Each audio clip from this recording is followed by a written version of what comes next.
According to estimates, there are about 110 billion people to ever have inhabited the Earth, and that's a massive amount of people. Yeah, you think, and of that amount, only 550 people have ever been in space. So my calculator on my iPhone couldn't even do the math just to figure out how small of a percentage that is. But one of those incredible people happens to be from Nebraska and with us today. He's joining us today. Yes, Welcome, retired astronaut turned author Clayton Anderson. Good to see you, Clayton. You like my math there? I was looking at how many people have ever been in the world. But she had to pull out her iPhone, the calculator on the iPhone. And it wouldn't even, work, right? yeah, I couldn't even figure it out. What have you been up to? How have you been? I've been doing really well. I have a new children's book out, obviously. I have a third book coming out in June and July. And I teach part-time at Iowa State, and I do public speaking. So busy guy. Oh, and laundry, and I empty the dishwasher. I empty and fill the dishwasher. So that's awesome. So when did you know? We'll get to the book in just a second.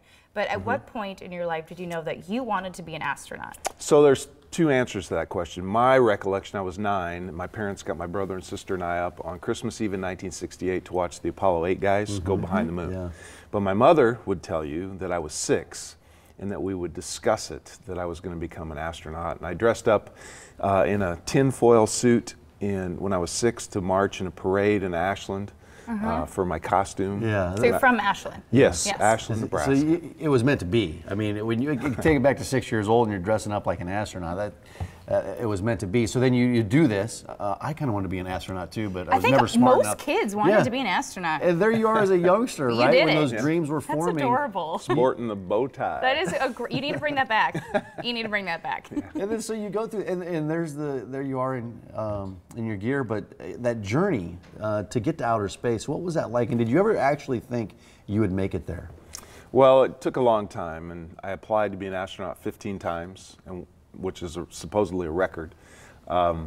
It took a lot of hard work, but I was doing some things I loved to do, so if I became an astronaut, I was kind of frosting on the cake. I was working at NASA, I was working with astronauts, I was doing cool things.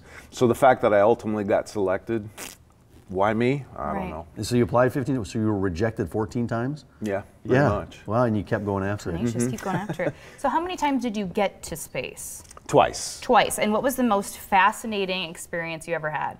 And I guess I have so many questions. What was it like the first time you got up there? The weightlessness, Yeah, let's start with that. The first time you got up there, and then what was the most fascinating experience? So weightlessness is way cool, right? I was Superman every day. I flew to breakfast. That'd be so cool. I flew to work, I flew to the bathroom, and I flew while I was going to the bathroom. It sounds to see the Earth is also impressive. The first time you see it, it's so bright, it's so dynamic, you just kind of, and then the coolest thing was the first time I flew over Ashland. Yeah. You know, I intended to take pictures, right? I had all my camera gear set up, and then I just cried. Yeah. When I saw it, it had to be a powerful moment. It was. Is there fear when you realize how far you away from the ground? I mean, is there any fear that sets in? No, they train the fear out of you. They do. You know, you're so worried about not making a mistake, right? I don't want to be the guy that messed up this, which caused this, right? And so you're pretty focused all the time, so your mind doesn't dwell on fear. Although I imagine if we would have had a situation, my pucker factor might have been pretty high. Oh my gosh, so you're also a comedian. Let's add that to the resume. Stand up on the side. Larry the Cable Guy and I, right? Yes, same thing. Well, so now you have 2 children's books out. This is the second, correct? No, I have a kind of a memoir that came out in 2015. This is my first children's book. First children's book, And then I have kind of a book that's targeted for young adults and adults that comes out in June. Okay, so this one is A is for astronaut, blasting through the alphabet. Super cute. You can see the cover right there on the screen. Tell us about the book and why you wanted to do this. Well, A is for astronaut, the bravest of souls. They fly into space and assume many roles. They pilot, they spacewalk, and they even cut hair. But when they look at our Earth, that will cause them to stare. Do you hope the book inspires these young kids? Absolutely. You know, the illustrator's amazing. Scott Brundage out of Connecticut today. That is fantastic. He's incredible. And coupled with the poems in the book and the sidebars of factoids and things, it's got a nice range, right, from maybe 3 years old to 11 years old. Yeah. So I want it to inspire kids to not necessarily be astronauts, but to dream and do great things. And that tenacity, keep going after your dreams, right? Sure.